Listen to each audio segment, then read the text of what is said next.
Estamos sufriendo el embate de falsas doctrinas, todas las iglesias, y en especial de una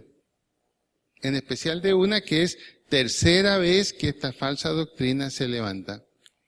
Y no se olviden que las herejías son verdades contadas de otra manera. No son mentiras absolutas, ¿no? Son verdades contadas de otra manera, ¿no? Es como esa promesa que uno hace en el matrimonio. Siempre podrás contar conmigo. Pero, ¿qué significa la palabra contar? A ver, ¿cuántos hay? Va a decir la esposa. 1. No hay más. Y tú necesitas más. Así que es una simple mentira disfrazada de verdad. Hay que tener cuidado con eso. Bueno, ¿qué vamos a hacer entonces? Ojalá si trajo un cuaderno, tome nota. Ojalá. Vamos a iniciar una serie sobre doctrina y sobre todo reconocer qué es lo que hemos creído nosotros y lo que la Iglesia cristiana ha creído desde hace 2000 años. Porque las herejías no tienen más de 200 años. Entonces no puede ser que una verdad que ha sido verdad casi 20 siglos sea dejada. La única explicación es lo que dice la Biblia, que en los últimos tiempos o en los últimos días, Dios va a permitir un espíritu de mentira. Y es lo que está ocurriendo. Hay una confusión total en el mundo. Pero ya se están levantando teólogos sólidos en Estados Unidos que están refutando y combatiendo en especial lo que vamos a hablar hoy en la tarde. Por eso el título que tenemos es Hablemos de doctrina.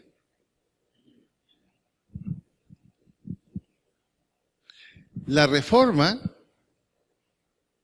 fue el mejor impacto doctrinal en la Iglesia fundada por el Señor Jesucristo. ¿Qué es la Reforma? La Iglesia cristiana había tomado la línea de Iglesia Católica Romana, y las crisis habían sido muy grandes, especialmente en la Edad Media, donde los papas hicieron de todo. Ahí está la historia. Y la Iglesia espiritualmente se vino abajo. Adquirió muchos bienes, mucha riqueza, pero espiritualmente dejó de tener la influencia que debía tener. Se levantó entonces un sacerdote católico romano, Martín Lutero, hace unos 200, 300 años. Y Martín Lutero comenzó a mirar la Biblia y darse cuenta que lo que la Biblia decía era que la salvación no era por las obras, que nadie podía salvarse por las obras, sino que la salvación era solamente por fe en la obra de Cristo en la cruz. Entonces, Martín Lutero, después de estudiar fuertemente esto en la Biblia, ¿qué hizo? Escribió 90 tesis, 90 presentaciones de las verdades bíblicas y fue y las clavó en la puerta de la catedral de Wittenberg. ¿Eso qué le trajo? Persecución de la Iglesia Católica. Incluso lo buscaban para matarlo. Y fueron 3 verdades que él dejó y que revolucionaron la iglesia y surgió una nueva iglesia asimilándose a la iglesia cristiana primitiva. Se llamó la iglesia protestante. Les llamaron protestantes porque protestaban contra las verdades del catolicismo. Y eran 3 los principios. La sola fe. El hombre es salvo por la fe, por la confianza en la obra de Cristo, y no por las obras de la ley. Y segundo, la sola Escritura. Ninguna verdad puede ser aceptada si no se prueba por la Biblia. Ustedes saben que hasta hoy la Iglesia Católica, ellos determinan la verdad de lo que tiene que creer el creyente católico. No importa si está de acuerdo o no con la Biblia, lo que ellos determinan es lo que hay que creer. Lutero dijo no. Lo que no se puede probar por la Biblia no es verdad. Por lo tanto, la Biblia es su propio intérprete, la sola Escritura. Y el tercer principio de él fue la justificación por la fe. Y eso revolucionó, y noten esto, trajo un cambio tan grande en Europa que se tradujo en bienestar económico. Ahí comenzó a ser grande Europa. El impacto de los principios cristianos. Luego eso vino a América del Norte y tomó a Estados Unidos y levantó tremendamente al país de Estados Unidos. De allí surgieron los misioneros que trajeron el Evangelio a América Latina. Fue todo un gran movimiento. Sin embargo, aquí empezaron los problemas. Había más reformadores que Lutero y Calvino. Había muchos otros. Y ocurre que después de la reforma de Lutero, comenzaron a surgir nuevas ideas, nuevas tendencias, nuevas teologías. ¿Y qué pasó? Lentamente se fue modificando el impacto de la reforma de Lutero. Solo para mostrarles un detalle. Uno dice, Lutero fue el reformador, entonces la iglesia luterana viene de Martín Lutero. Lo que cree la iglesia luterana hoy no tiene nada que ver con los principios que sacó Lutero. Tal han sido los cambios. Ahora, ¿qué pasó? El problema es que todos estos nuevos enfoques, que ya llevan 200 años, más o menos, ya no tienen que ver tanto con lo que la Biblia dice, sino con lo que alguien dice. Entonces los teólogos comenzaron a ser los referentes para la gente de la iglesia. Antes era la Biblia dice. Ahora es MacArthur dice, Piper dice, Washer dice, Wells dice, Joel Austin dice y toda una larga lista. Entonces, lentamente se produjo un cambio. Ahora, los referentes en doctrina no es la Biblia, sino ciertas personas, ciertos teólogos.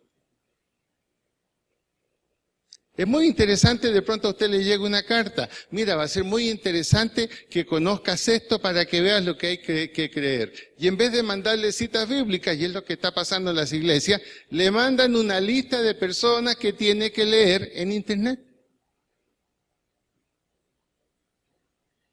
¿Y cuál es la consecuencia? La gente sin darse cuenta, y aquí es donde yo veo una influencia diabólica, no se hace la pregunta, bueno, ¿y por qué no me dicen en qué parte de la Biblia? Para que yo lo vea y yo lo investigue. No. Los referentes, los autorizados, son ciertas personas que opinan. Y el gran problema es que cuando usted entra a internet, todos están contradiciéndose unos a otros. Resultado. ¿Cuál es el resultado? El cristiano que no está bien cimentado en la doctrina, bien cimentado en la palabra de Dios, cae. Cae. Por eso, cuando yo me muera, me voy a ir contento al cielo, porque cada sábado y cada domingo les decía, tome nota, vaya a la Biblia de tal manera que vea si es cierto lo que yo le digo. Así que no se dé responsable si alguno se va a la gran parrilla de gas. No voy a ser culpable yo. No. Sí. Entonces, hoy, fíjense, ya estamos más allá de la Biblia. Es lo que opina alguien. Y mientras más se menciona, más creíble parece. Y el diablo nos habla al oído y nos dice, mira qué fácil, no tienes que buscar. Este señor lo está diciendo todo. Y no solo él, lo apoya este otro. Esto es lo que estamos viviendo exactamente en el día de hoy. Los medios de comunicación se llenan como nunca antes. ¿Cuándo en los medios de comunicación se había hablado tanto de doctrina y de teología? Los periódicos nunca se preocuparon. Pero vaya Internet.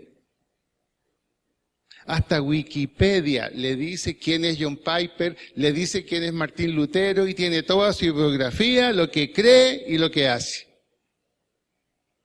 ¿Por qué esa preocupación si nunca existió?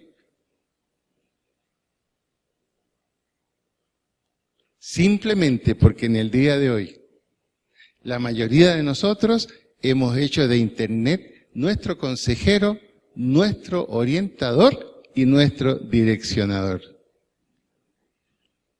Uno escucha a la gente, ya no necesitamos diccionario. Quiero saber el significado de algo, ¿qué hago? Listo. Ahora, ¿quién le dice a usted que lo que Google le está diciendo es verdad? Era mucho más seguro tener un antiguo diccionario Larousse en la casa. Pero había que hojearlo, había que leerlo. Es increíble cómo Satanás usa los medios de comunicación. Era muy difícil que antes una herejía entrara en su casa, muy difícil. Usted tenía que ir a un sitio donde se predicaba eso, pero usted lo iba a dudar mucho. Pero ahora entra en el salón de su casa sin ningún costo. A eso es lo que tenemos que despertar.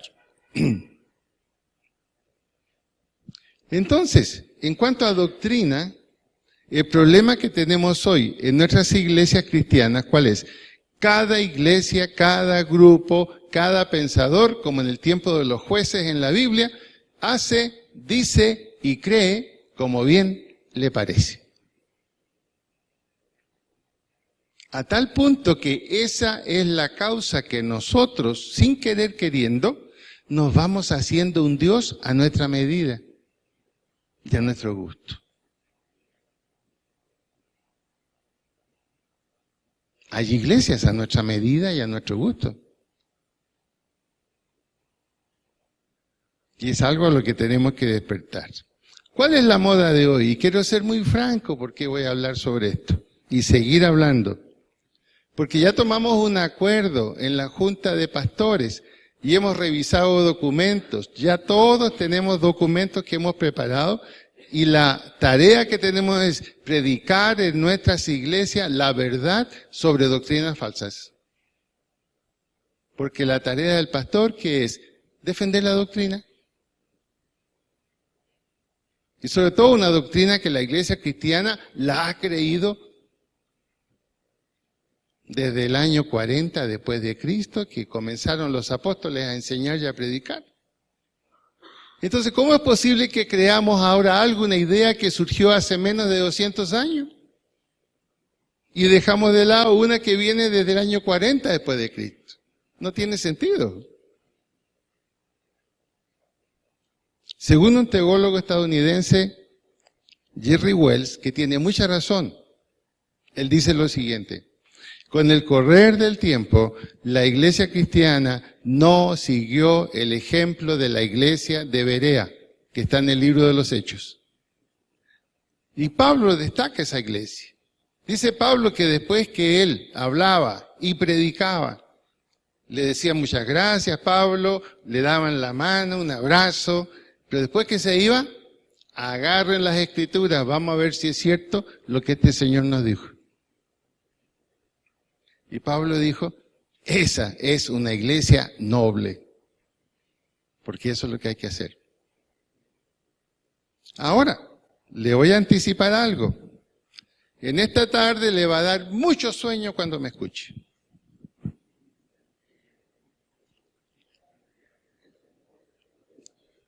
Y le voy a decir por qué.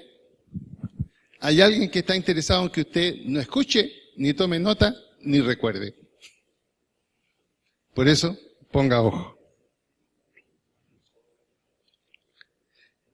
La moda de hoy es el calvinismo extremo. ¿Qué es eso? Desde antes de la creación de Adán,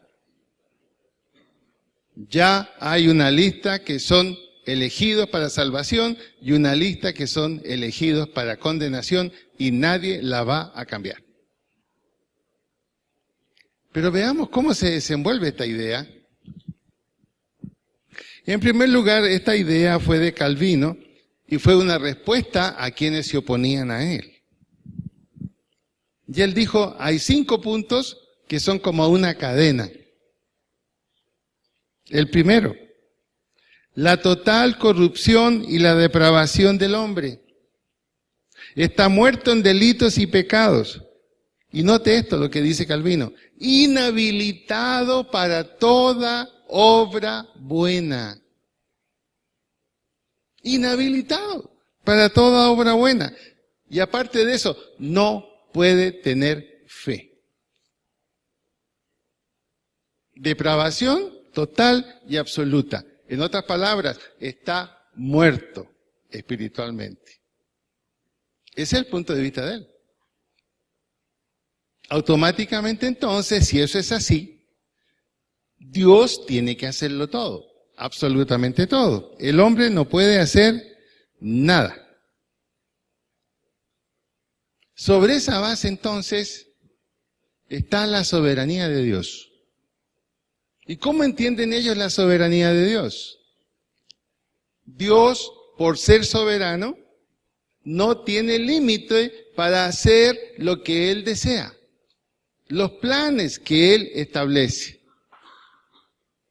Y es cierto, la Biblia dice que Dios no tiene que darle explicaciones a nadie.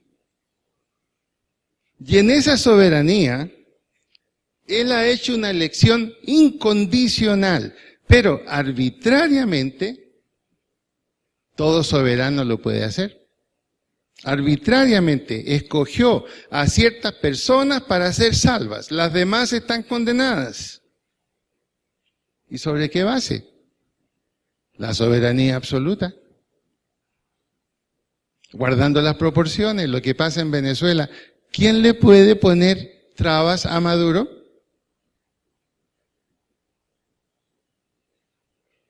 Hace lo que quiere y dice, yo soy el que mando aquí y nadie me va a mover de aquí.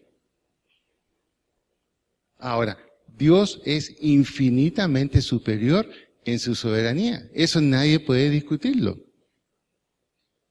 En el Antiguo Testamento, en Deuteronomio, hay un pasaje que dice, yo soy Dios sobre todos otros dioses. No hay Dios fuera de mí. Ahora, el pasaje no es que diga hay otros dioses. Es como si dijera, si llegaran a haber otros, no tienen nada que hacer conmigo. Yo soy el que mando aquí. La soberanía de Dios absoluta. Automáticamente entonces, esto genera una situación difícil. La pregunta es entonces, ¿a qué vino el Señor Jesucristo? ¿A qué vino el Señor Jesucristo? Y la respuesta de esta tendencia teológica, ¿cuál es? A morir solamente por los elegidos. Porque la sangre de Cristo no podía ser derramada por no elegidos. ¿Hasta qué punto podemos creer esto? 2 respuestas simples. Las 3 parábolas, la oveja perdida, la moneda perdida, el hijo pródigo, En las 3 parábolas se repite 3 veces lo mismo. Cuando el pastor recupera la oveja perdida, eran 100, dejó 99 y se fue a buscar la que se había perdido. ¿Por qué se la fue a buscar? A lo mejor era una elegida que se perdió, sino porque tenía que ir a buscarla. Si la fue a buscar, es porque había que recuperarla. Y cuando la encuentra, la toma y la lleva de vuelta. Y Jesús dice, hay gozo en el cielo por un pecador que se arrepiente. Imagínense. No dice hay gozo en el cielo por los elegidos. Hay gozo en el cielo por un pecador que se arrepiente. Eso significa que Jesucristo, si aquí hubiera habido un solo habitante en este planeta, igual viene y muere en la cruz por él.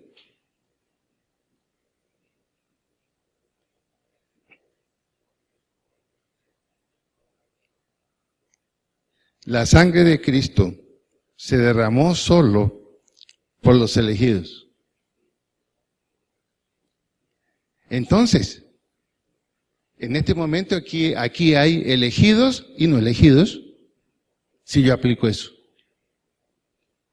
Entonces, ¿qué sentido tiene que yo pierda tiempo predicándole a los que no son elegidos y sé que no puedo hacer nada por ellos porque ellos están inhabilitados para toda obra buena, incluso para tener fe? ¿Qué es lo más lógico? No se evangeliza. No se evangeliza. Entonces solo enseñamos doctrina. Y los elegidos la van a tomar. Y los no elegidos no la van a tomar. ¿Hasta qué punto eso es lógico? ¿Será posible creer en un Dios así? Yo tendría que decir entonces que el Señor Jesucristo fue un hipócrita de tiempo completo. Cuando se sube al Monte de los Olivos, mira hacia Jerusalén y llora. Usted sabe que los hipócritas lloran. Y llora. Jerusalén, Jerusalén, ¿cuántas veces quise acunarte bajo mis alas, como la gallina acuna a los polluelos, y no quisiste? Pero si él sabía quiénes eran los elegidos allá abajo y quiénes no.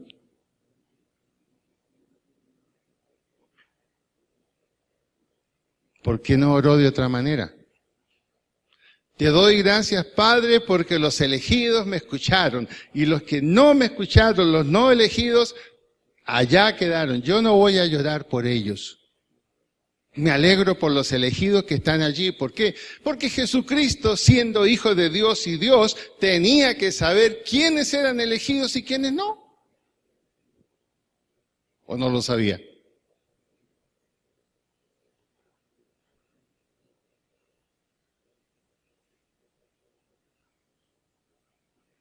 ¿Será por eso que Jesús tuvo al último ciertos temores de ir a la cruz? Dijo, bueno, ¿y para qué voy a ir yo a la cruz si aquí hay un montón que no son elegidos? Porque todos los judíos lo rechazaron, sin excepción. ¿Cuántos fueron los únicos que lo aceptaron? 12, y uno lo vendió y fue y se ahorcó.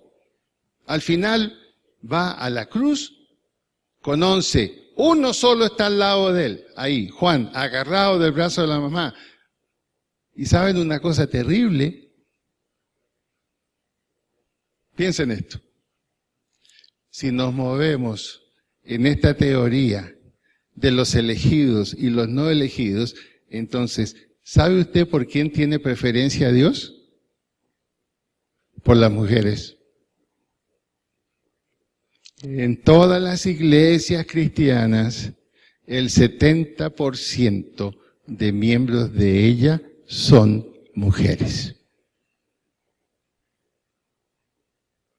O sea que los no elegidos tenemos que buscarlo entre los hombres, entre nosotros.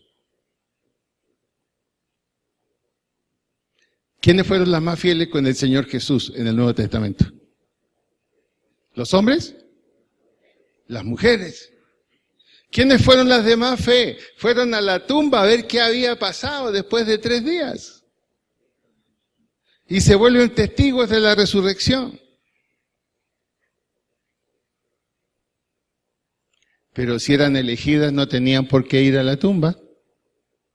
Ya sabían perfectamente bien lo que había pasado y lo que tenían que hacer era dar gracias porque Jesucristo había resucitado por ellas, las elegidas. Y mire la contradicción. En estos grupos que mantienen este tipo de teología, no aceptan que las mujeres prediquen. ¿Qué contradicción? Si aparentemente los más elegidos son las mujeres. Las iglesias abundan más en damas que en varones. Pero las mujeres no pueden predicar.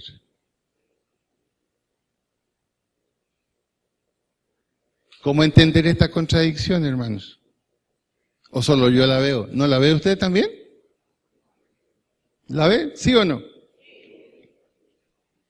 Pero ahí está. Y el punto que sigue, el cuarto, Calvino.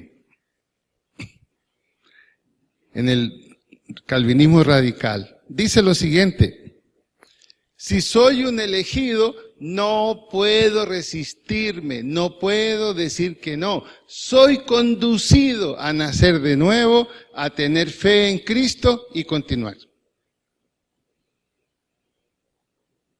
Si no soy elegido, aunque busque, aunque trate de creer, aunque trate de agradar a Dios, estoy frito. Estoy fregado. ¿Se acuerda de la depravación total? Estamos inhabilitados para hacer toda obra buena.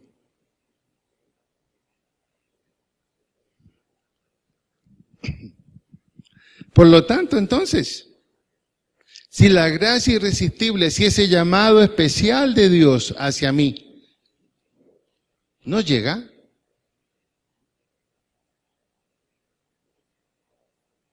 lo único que me espera es la condenación.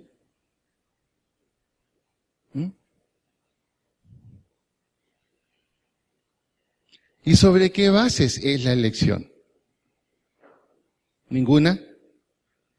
La simple decisión absoluta y soberana de Dios.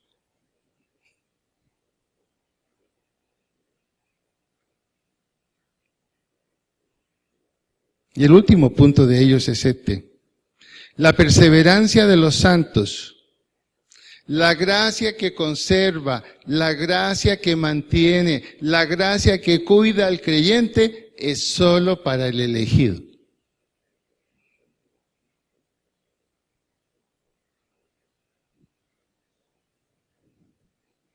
Y aquí viene otra contradicción. ¿Por qué Jesús hizo todo lo posible por detener a Judas para que no lo traicionara? Se supone que Judas no era elegido. Se supone, pues, el hombre de perdición. ¿Por qué cuando él, estando en la celebración de la Pascua, la última noche de Jesús con sus discípulos, decide finalmente ir y vender a Jesús y cobrar las 30 piezas de plata? ¿Por qué Jesús intentó detenerlo, que no lo hiciera?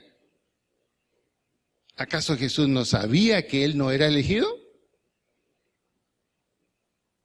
Jesús lo sabía. Cuando se van todos sus seguidores y se quedan solamente los 12, Juan capítulo 6, 60 al 66, Jesús, ¿qué les dice? Se quedaron, ¿no? Miren, ¿ustedes creen que yo no sé que uno de ustedes es diablo? ¿Usted aceptaría por 3 años un traidor en sus filas que sabe que lo va a entregar?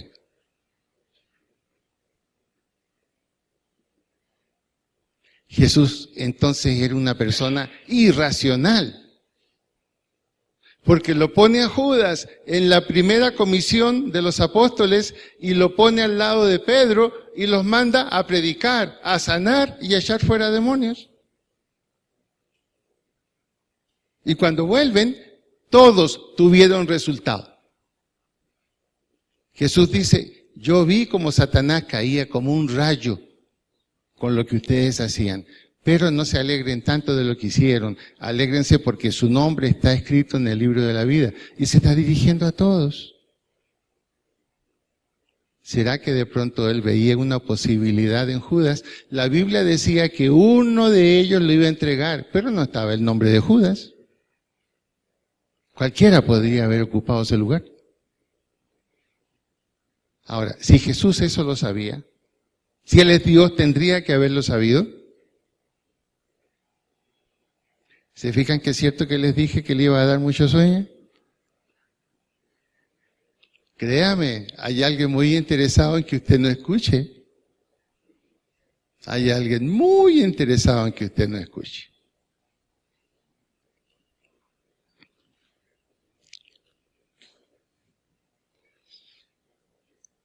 Hablemos ahora un poquito práctico ahora de esto. Tomemos el caso de Peter de Washer.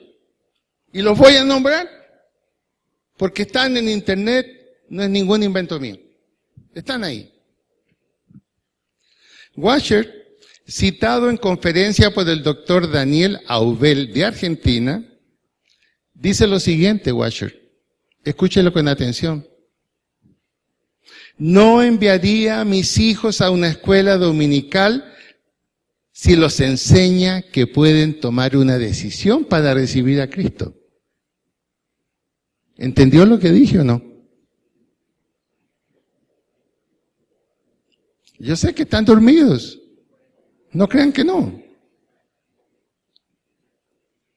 Le insisto, hay alguien que no quiere que usted escuche. Y yo sabía que hoy día iban a haber menos. Pero estoy tranquilo, el Señor me dijo, van a venir mañana. Repito, no enviaría a mis hijos a una escuela dominical como la que tenemos nosotros con los niños. Porque de pronto si allí les enseña que pueden recibir a Cristo, que pueden tomar una decisión para ser cristiano, para mí es inaceptable. Porque si Dios no los tiene en su lista, ellos jamás podrán entrar en esa lista. ¿Comprende? Esa es la idea de lo que está aquí. Esa es la idea de lo que está aquí. Y también Jerry Walsh cita a Piper cuando habla de los hijos. Yo oraría por ellos y esperaría, pero no haría nada más. Si están elegidos, Dios los va a traer. Esa gracia irresistible los va a impulsar a ser creyentes. Porque el ser humano, según ellos, no puede por sus propios medios creer, confesar, tener fe en Cristo y acceder a la salvación.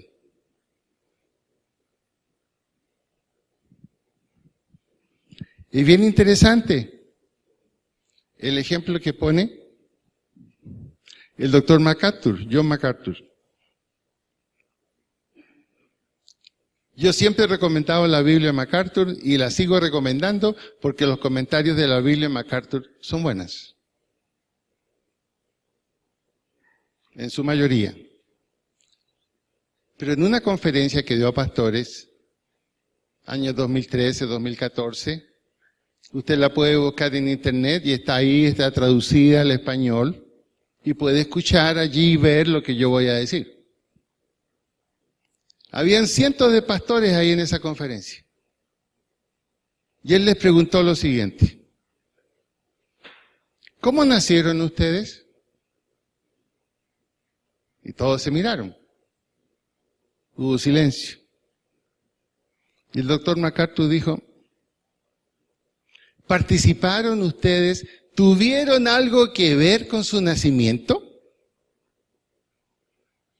Hágase esa pregunta. ¿Hizo usted algo para venir al mundo?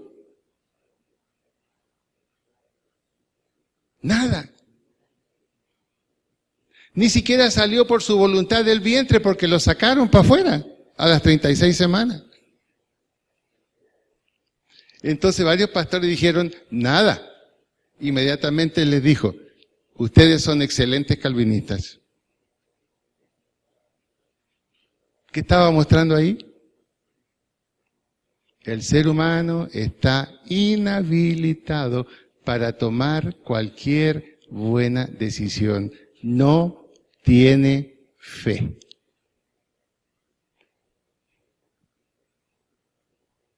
No tiene fe. De manera entonces, ¿qué tendríamos que esperar? Cuando la Biblia dice, cree en el Señor Jesucristo y serás salvo tú y tu casa. Un momento, serán salvos si son elegidos.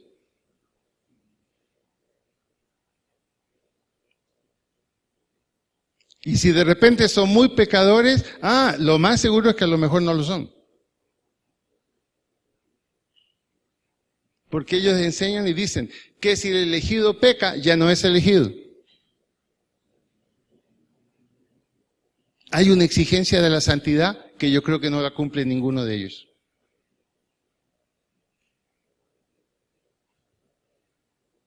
Esto nos lleva entonces a un problema más delicado todavía. Levanten la mano, ¿cuántos están tomando nota? Ustedes son los elegidos. No.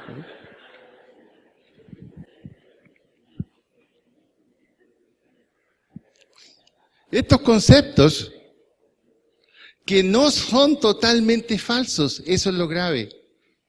¿Quién va a negar la soberanía de Dios? Nadie. Dios es soberano absoluto.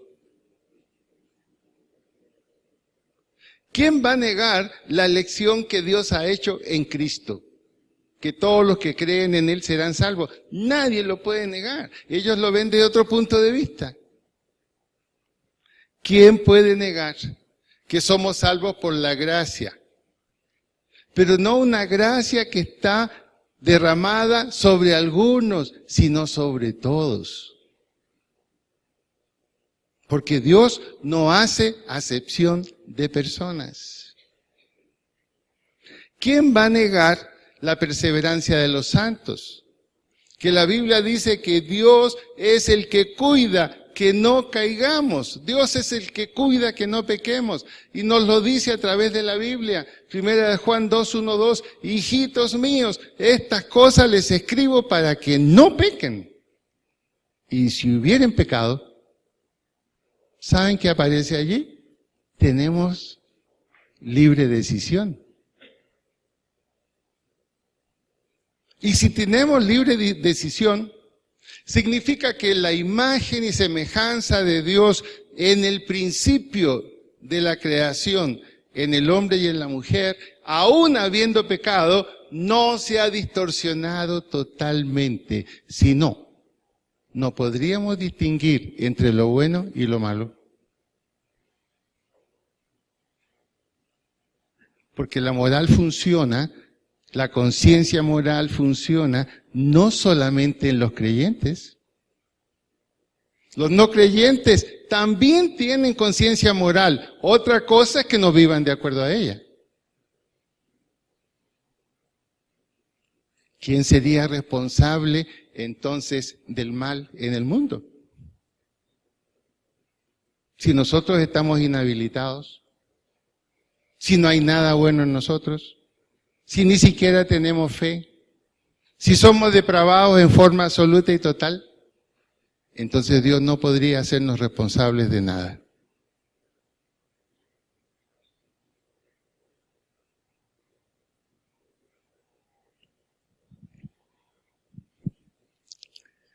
Imagínese usted lo siguiente.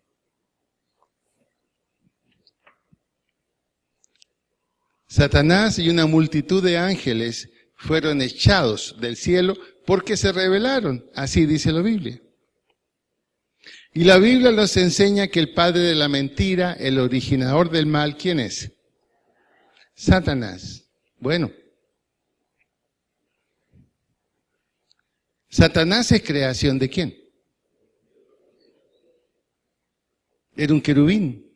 Se supone que perfecto. Entonces, ¿por qué cayó? ¿Por qué se rebeló? ¿Por qué decidió irse contra Dios? Bueno, pero a él lo crearon. Él no participó en su nacimiento, como el ejemplo que veíamos. Fue obra entera y completa de Dios. Imagínense a la herejía que tendríamos que llegar. Que Dios es el originador del mal. ¿Por qué pecó Adán? Creado a imagen y semejanza de Dios. Hablaba con Dios cara a cara. Estaba allí en el jardín del Edén. Era eterno. ¿Por qué cayó? Y aquí está lo más grave del calvinismo en su esencia radical. Siguen la tendencia supralapsaria, que es lo siguiente.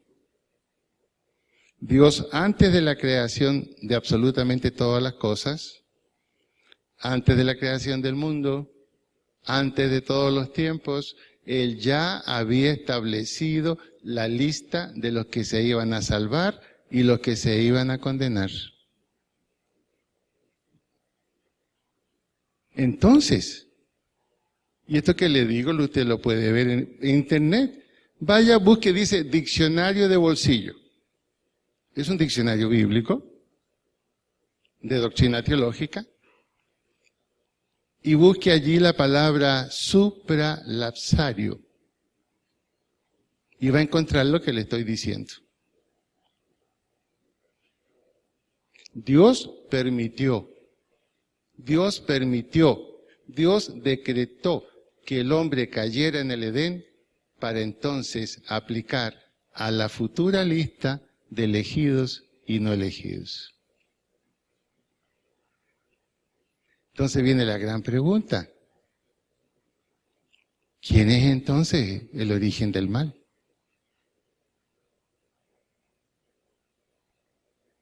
Indudablemente es un error llevar la soberanía de Dios hasta límites que lo hacen parecer arbitrario y que juega con el mundo.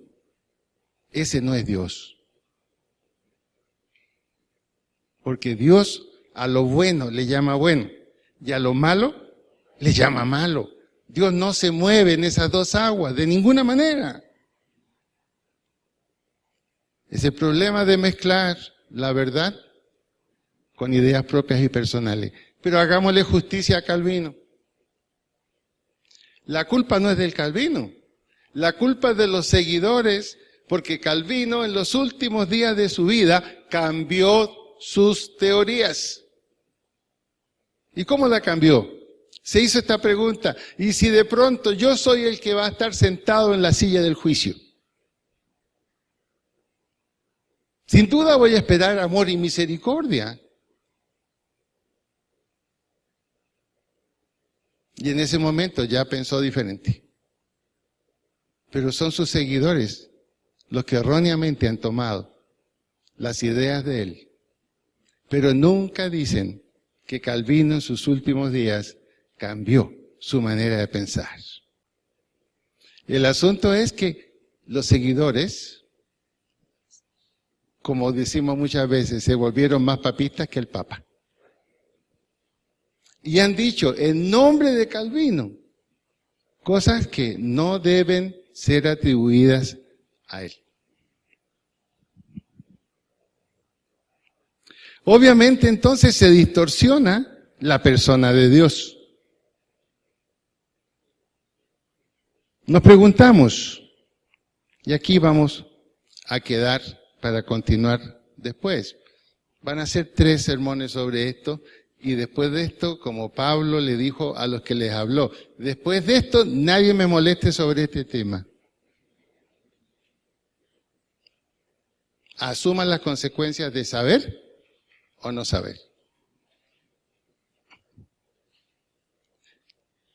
Dios tiene varias virtudes, varias prerrogativas: el amor, la justicia, ¿Cómo podría funcionar coherentemente el amor y la justicia en un Dios que es realmente Dios? Ejemplo. Si Dios decide agrandar su amor y ser solo amor, entonces caemos en el universalismo, se salva todo el mundo. Posibilidad número 1. ¿Dios en su soberanía lo puede hacer? Claro que lo puede hacer. Lo puede hacer. Solo Dios está limitado por lo que Él mismo se ha puesto como una línea. Nadie le ha puesto a Él frenos. No, Él mismo. Ejemplo, el diluvio. ¿Vio Dios el diluvio? Murieron todos los seres vivos. Pregunto, ¿eran todos no elegidos?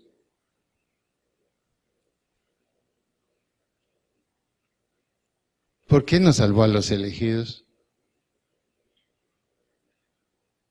Porque parece que no había ningún elegido, porque dice la Biblia que era tal la maldad que había en ese momento que a Dios le pesó haber creado al hombre.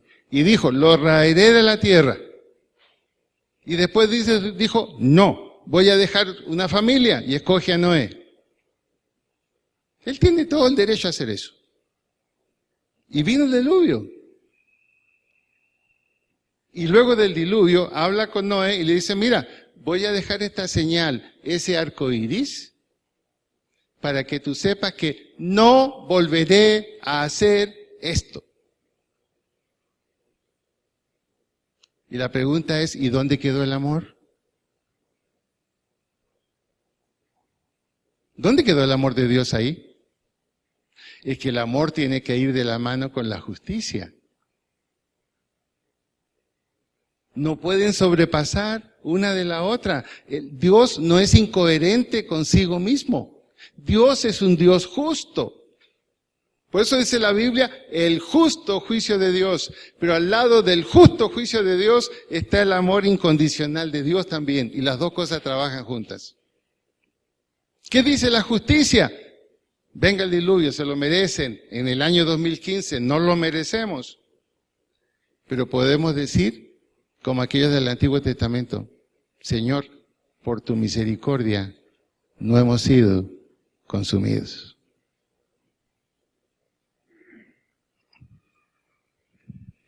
Si Dios agranda el amor a límites inconmensurables, se achica la justicia y nadie va al infierno. Nadie va al infierno. ¿Se imagina cómo reclamaría el diablo y yo que estaba esperando a tantos y no llega ninguno? Entonces yo tampoco merezco estar aquí.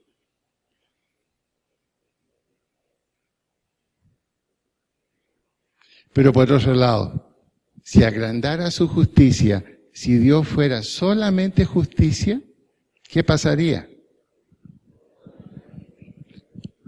Eso es lo que quieren los radicales, los fariseos, los puritanos exagerados. Nadie va al cielo entonces. Si Dios aplica su justicia, nadie va al cielo. Ni siquiera los calvinistas extremos, ni ellos van tampoco. El justo equilibrio del amor de Dios y la justicia de Dios. ¿Cómo lo hizo Dios entonces? Permitió que su Hijo Jesucristo pagara toda la cuenta ante la justicia del Padre. Y la vida, la obra y quien era Jesús y su muerte en la cruz satisfizo la justicia de Dios. Y cuando quedó satisfecha la justicia de Dios, el perdón de los pecados del hombre, entonces el amor se derramó a través de la gracia, ofreciendo salvación. Todo el que invocar el nombre del Señor Jesús será salvo. No hay incoherencia en Dios si hacemos ciertas afirmaciones. Terminemos con este ejemplo. La soberanía de Dios es incoherente. Decide y hace lo que Él desea de acuerdo a su voluntad. Miren el Salmo 18:31. Dice así: porque ¿quién es Dios sino solo Jehová? ¿Y qué roca hay fuera de nuestro Dios? ¿Qué está diciendo el salmista? Él tiene el derecho de decidir lo que desee decidir, porque Él es Dios. No hay nada que se pueda poner a su poder. Mire ahora Deuteronomio 10:17. Aquí se reconoce exactamente lo mismo, pero dice: porque Jehová vuestro Dios es Dios de dioses, soberanía absoluta, Señor de señores, Dios grande, poderoso y temible.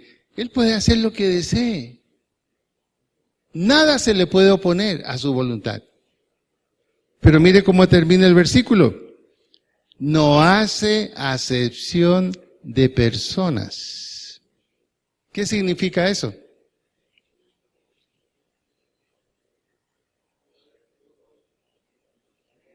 El amor es para todos, la justicia es para todos y la oportunidad de la salvación es para todos.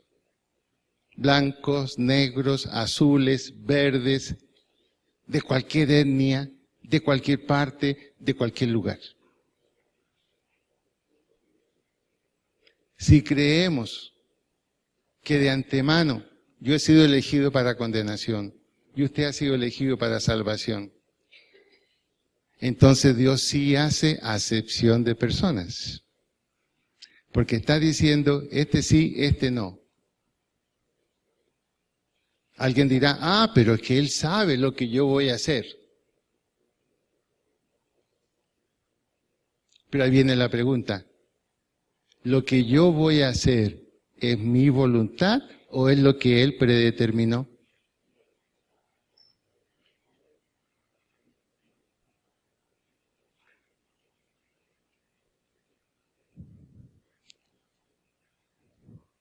Si el hombre no tuviera la libertad para escoger, no podría ser llamado responsable de lo que hace.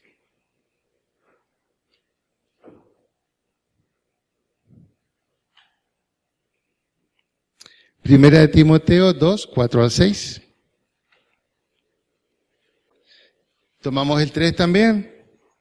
Porque esto es bueno y agradable delante de Dios nuestro Salvador, el cual quiere que todos los hombres sean salvos y vengan al conocimiento de la verdad. Mire bien los versículos 3 y 4, por favor. ¿Quién es el que quiere que todos los hombres sean salvos? Según ese pasaje. ¿Quién es? Dios. Entonces, si Dios no hace acepción de personas, si Dios quiere que todos los hombres sean salvos, entonces, ¿cómo podemos creer que Él ya tiene una lista de los que nunca serán salvos y de los que sí han sido elegidos para la salvación? Entonces, es una soberanía incoherente. Y Dios no es incoherente. Sería una herejía pensar eso. Pero se piensa. Aquí tenemos que aplicar lo que le dijo Félix al apóstol Pablo en cierta ocasión, el dignatario romano. ¿Sabes, Pablito? No es el Pablo de allá. ¿Sabes, Pablito? Me parece que las muchas letras te han vuelto medio loco. ¿Tendrá razón la iglesia pentecostal cuando dice que la letra mata más el espíritu vivifica?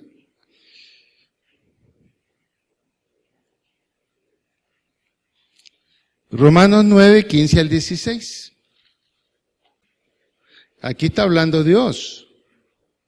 Pues a Moisés dice, tendré misericordia del que yo tenga misericordia, y me compadeceré del que yo me compadezca. Así que no depende del que quiere ni del que corre, sino de Dios, que tiene misericordia. ¿Qué está diciendo aquí?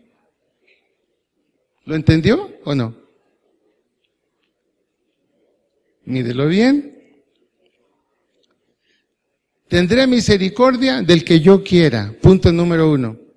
Me voy a compadecer del que yo quiera compadecerme. Así que no depende del que quiere. Es decir, aunque usted quiera, no depende de usted. Tampoco depende del que corre. Así que no es que corra a orar, corra a leer la Biblia, corra a pedir a Dios su misericordia en usted. No depende de usted. No depende de usted. ¿De quién depende? Depende de Él, que tiene misericordia. O sea, la gracia irresistible o actúa en usted o no actúa en usted. Pero mire ahora, y con esto terminamos. Apocalipsis 22, 17. Y el espíritu y la esposa dicen. La esposa es la iglesia. La esposa es la iglesia. Y el espíritu y la esposa dicen, ven. Y el que oye, diga, ven. Y el que tiene sed, venga. Y el que quiera, tome del agua de la vida gratuitamente. ¿En qué quedamos entonces? Es la soberanía de Dios. Es lo que dice Romanos 9, 15, 16. No depende del que va. No depende del que quiere, no depende del que corre, porque no va a alcanzar nada, si Dios no quiere. ¿Y aquí qué se nos dice? Todo lo contrario. Y el espíritu y la esposa dicen, ven. Y el que oye, supongamos usted, diga, ven. Y el que tiene sed, venga. Y el que quiera, tome del agua de la vida gratuitamente. Entonces, nos preguntamos, ¿en qué quedamos? ¿Será que de pronto hay una demasiada y extremada acentuación en ciertos puntos que, siendo verdaderos, parece que no están bien aplicados?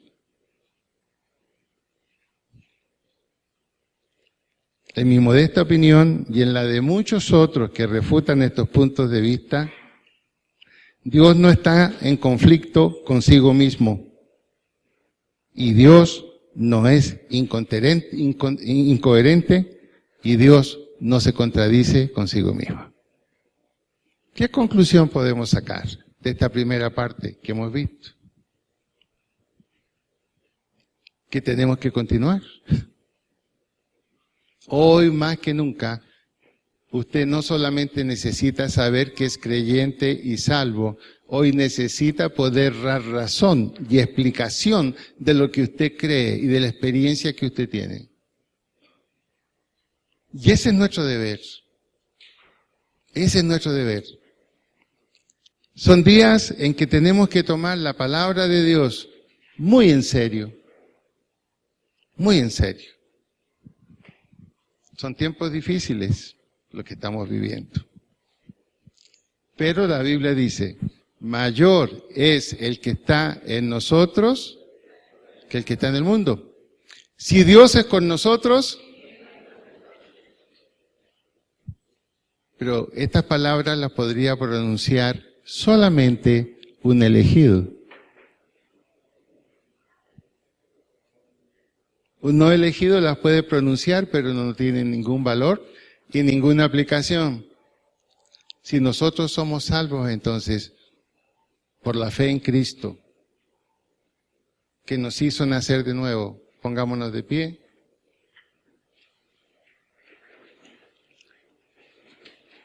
Y digamos, repitamos como una oración. Si Dios es con nosotros, ¿quién contra nosotros? Mayor es el que está en el mundo. ¿Ven que están dormidos? ¿Ven que están dormidos? Y repitieron tranquilitos. No están elegidos, ¿vieron? Mayor es el que está en nosotros que el que está en el mundo. De pronto si le costó pronunciar es porque está comiendo chicle, no se preocupe. Un buen consejo, ayuda a que los dientes se caigan del chicle, ¿eh? Cuidado con eso. Pregúntale a un odontólogo.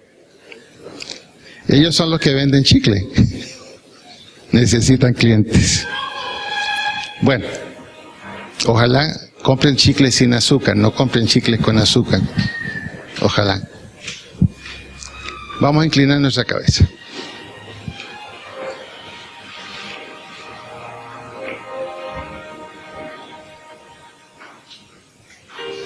Haga usted su propia oración.